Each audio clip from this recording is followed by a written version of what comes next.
కరీంనగర్లో భూ కబ్జాలపై పోలీసులు ఉక్కుపాదం మోపుతున్నారు. కమిషనరేట్ పరిధిగా ఉన్నటువంటి భూములపై కబ్జాకు పాల్పడుతున్న వారిపై కఠిన చర్యలకు పోలీసులు సిద్ధమవుతున్నారు. కరీంనగర్ పోలీస్ కమిషనర్ అభిషేక్ మహంతి వీరిపై కఠిన చర్యలకు ఇప్పటికే ఆదేశాలు జారీ చేసింది.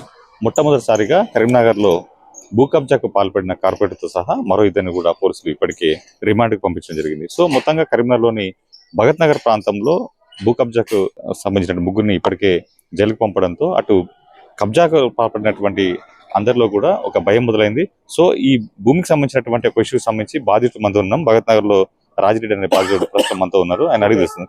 మీరు చెప్పండి, ఏదైతే ఈ భూమికి సంబంధించినటువంటి ఓవరాల్ ఇష్యూ ఏంటి అసలు? సార్, నా పేరు కొత్త రాజిరెడ్డి. మీడియా మిత్రులకు నమస్కరించి చెప్పడం ఏమనగా, నేను ఈ స్థలాన్ని 1999లో తీసుకున్నాను. 1999 మార్చి నెలలో తీసుకొని అప్పుడు ఇదంతా ఫారెస్ట్ లేకుండే ఇండ్లు పడలేదు. 2006 వరకు చిన్న చిన్న ఇండ్లు వచ్చినాయి. ఆ ఇండ్లు పడతా అంటే ఆ క్రమంలో మేము ఏంటంటే ఎవరైనా కబ్జా చేస్తారని మేము కరీంనగర్ మున్సిపల్ కార్పొరేషన్కు పర్మిషన్ తీసుకున్నా. ఇల్లు కడతా అని ఇల్లు పర్మిషన్ తీసుకున్నా. వాళ్ళు హౌస్ నెంబర్ కూడా కేటాయించారు. అప్పుడే నేను ఒక 2 రేకుల షెడ్లు వేసుకున్నా. చుట్టూ కాంపౌండ్ వాళ్ళు, బోరు, మీటర్, కరెంట్ మీటర్ అన్ని పెట్టుకొని ఒక వాచ్మెన్ పెట్టుకొని అప్పుడు 99 నుంచి ఇప్పటికి 24 సంవత్సరాలు అన్న. 24 సంవత్సరాల నుంచి ఎవ్వరు కూడా నన్ను ఇంతవరకు ఈ ల్యాండ్ విషయంలో ఏ గొడవ కానీ ఏది లేదు. ఇప్పుడు మన తెలంగాణ ప్రజల శని ఏదైతే పోయిందో, ఆ శని పోయిందో బీఆర్ఎస్ పార్టీ ఈ రెండోసారి గెలిచినాక వీళ్ళకు భూ కబ్జాలకు తెరలేపారన్న. ఆ క్రమం లోపల నేను బలైపోయినా, వీళ్ళకు దొరికిన. నేను ఇక్కడ స్థానిక కార్పొరేటరు తోటరాములు గంగుల కమాకర్కు బినామీ. ఆయన మీ అందరికి తెలుసు, నాకు తెలుసు, అందరికి తెలుసు. ఈ తోటరాములు అనే వ్యక్తి మొత్తం 12వ డివిజన్లో ఎవరినైనా చెప్తారు. ఎక్కడ ఇల్లు కట్టుకుందామంటే 5 లక్షలు డిమాండ్ చేస్తాడు. నేను కార్పొరేటరు, నాకు మినిస్టర్ సపోర్టు, నాకు పోలీసు వాళ్ళు సపోర్టు. ఇది ఆయన తత్వం. ఆ విధం లోపల అట్లనే నన్ను బెదిరించాడు. నువ్వు ఇక్కడ ఇల్లు కట్టలేవు, నీ ప్లాట్ అమ్ముకొని పోవాలంటాడు. నన్ను ఎందుకు అమ్ముకోవాలన్నా అంటే, నాకు ఇవ్వాలని ఈ పక్క పంటి ఈ చిన్న పీసు 120-100 గదాల ముక్క ఆయన కొనుక్కున్నాడు. ఇది ఒక టీచర్ది పాపం. ఆ టీచర్ సత్యనారాయణ అనే టీచరు నాకు ఇస్తా అన్నాడు. ఇస్తా అంటే ఆయన బెదిరించి, కార్పొరేటర్ కదా బెదిరించి కొనుక్కున్నాడు. ఆయన కొనుక్కున్నది ఎప్పుడు సార్? నేను 99లో, ఆయన కొన్నది 2020లో కొని ఇక నన్ను ఇక్కడి నుంచి మొత్తం పంపించి ఈయన లేపేయాలి. ఈ భూమి కనీసం కొనుక్కుంటా అని కూడా అంటలేడు. నన్ను మొత్తం బెదిరించి నువ్వు భూమి ఇచ్చిపెట్టుకోమని 2019 నుంచి నన్ను ఇబ్బందులు పెడుతున్నా.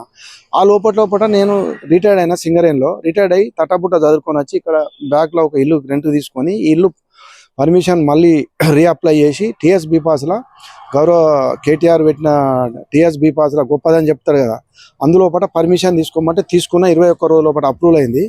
తీసుకొని ఇల్లు స్టార్ట్ చేస్తున్నాం. ఆ క్రమం లోపల ఈ స్థానిక కార్పొరేటరు, ఈయనకు అండదండలు బీఆర్ఎస్ లీడరు చీటీ రామారావు, ఈ నా పక్క స్కూలు శ్యామ్, వీళ్ళంతా ల్యాంపన్ మూట. వీళ్ళంతా ఏంటంటే భూ కబ్జాదారులు అన్నట్టు. వీళ్ళంతా ఒక టీం, ఒక 10-20 మంది ఉంటారు. వీళ్ళందరికీ లీడరు కేటీఆర్ బంధువైనటువంటి చీటీ రామారావు. ఎందుకంటే ఆయన మీద అన్ని పనులు చక్క పెడతాడు పొలిటికల్గా. పోలీసు వాళ్ళకు, రెవెన్యూ వాళ్ళకి ఎవ్వరు రాకుండా వీళ్ళు ఇక్కడ సైడ్ మీద చేస్తా అంటారు. నువ్వు 3 సార్లు కట్టినా, 3 సార్లు పర్మిషన్ తీసుకున్నా, 3 సార్లు కూలగొట్టారు. అంటే 3 సార్లు కూలగొట్టి 3 సార్లు పర్మిషన్ తీసుకొని 3 సార్లు అది కూడా నేను సొంతంగా హైకోర్టు ఆర్డర్తోని పర్మిషన్ తెచ్చుకుంటే నాకు 3 సార్లు కూలగొట్టి నన్ను ఇబ్బందులకు గురి చేస్తున్న క్రమం లోపల నేను కలెక్టర్ గారికి, ప్రతి ప్రజావానికి పోవడం, కలెక్టర్కి అప్లికేషన్ ఇవ్వడం. ఆయన కూడా గంతే, మీదికెళ్ళి ఏంది సార్ మీరు కలెక్టర్ కదా, మీరు కూడా ఇట్లా పట్టించుకోకుంటే ఎట్లా అంటే, మీదికెళ్ళి ఫోన్ వస్తుందా అంటారు. మీదికెళ్ళి ఎవరంటే మినిస్టర్ ఎవరు? గంగుల. అంటే ఒక గంగులనే భూదోపిడికి దారులకు సపోర్ట్గా నిలబడి 10 సంవత్సరాల నుంచి వాళ్ళ ఇష్టం ఉన్న భూదోపిడి చేశారు సార్. చేసినందుకు నాది చిన్న బిట్టే, కానీ నన్ను కూడా వదలలేదు. ఆ క్రమంలో నేను 3 సార్లు కోర్టుకు పోయినా, 3 సార్లు వీళ్ళు కూలగొట్టడం జరిగింది. ఇక వీళ్ళతో నేను ఇల్లు కట్టా అని చేతులు ఎత్తేసి ఇంతలో ఎలక్షన్ నోటిఫికేషన్ వచ్చినాక, ఇక ఎలక్షన్ 3లో ఉన్నది మొత్తం గవర్నమెంట్ అంతా అని నేను చప్పుడే కూకున్నాను. ఎలక్షన్ 3 అయిపోయినాక నేను ఇప్పుడు మనం మార్పు రావాలని కోరుకున్నాం. ఆ ఫలితం ఇప్పుడు నాకు దక్కిందన్న. మార్పు వచ్చింది, మార్పు జరిగింది. కాంగ్రెస్ గవర్నమెంట్ ఏర్పడ్డది. దానికి నాకు చాలా సంతోషం ఉన్నది. సీఎం రేవంత్ రెడ్డి గారికి, ఈ జిల్లా మంత్రి పొన్నం ప్రభాకర్ గారికి, మరియు సిపి మహాంతి గారికి. ఎందుకంటే వీళ్ళందరూ ఇప్పుడు నాకు ఏంటంటే, అదివరకు మనను ఏ ఆఫీసు పోయినా కూడా రానియకపోయేది.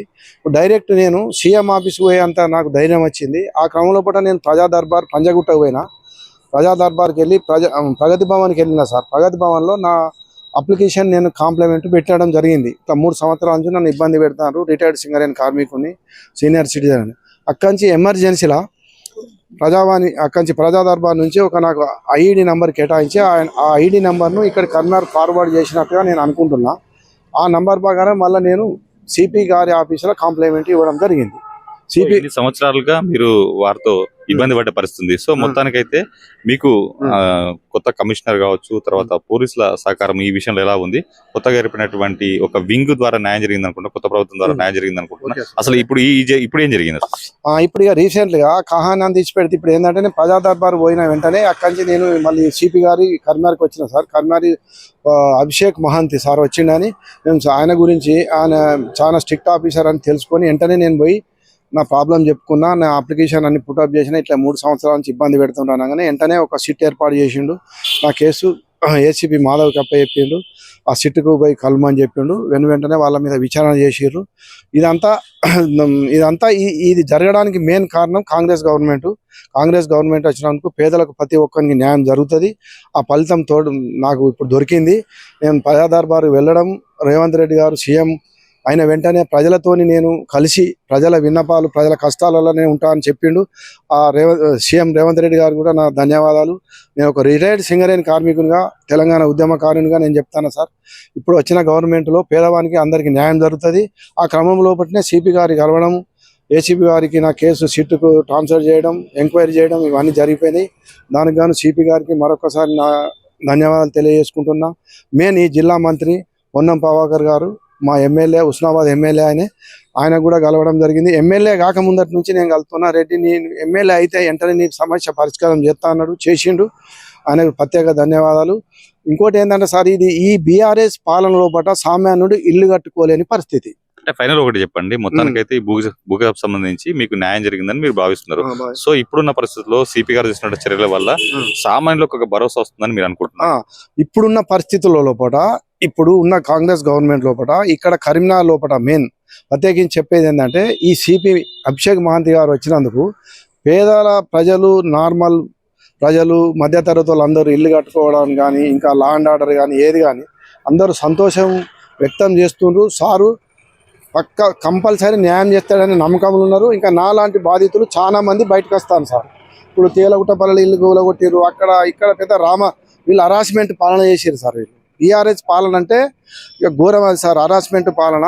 నేను సింగరేణి ఎంప్లాయీని నన్ను ఎంత ఇబ్బంది పెట్టిరో నేను క్యూ న్యూస్ కూడా పోయినా సార్. క్యూ న్యూస్కి పోయినా మూడు సార్లు నేను హైకోర్టు ఆర్డర్ని కూడా కేర్ చేయరా సార్ వీళ్ళు? హైకోర్టు ఆర్డర్ని ఇంప్లిమెంట్ చేయరు. ఈ మున్సిపాలిటీలో, ఇప్పుడున్న మున్సిపాలిటీలో అందరినీ ట్రాన్స్ఫర్ చేయాలి సార్.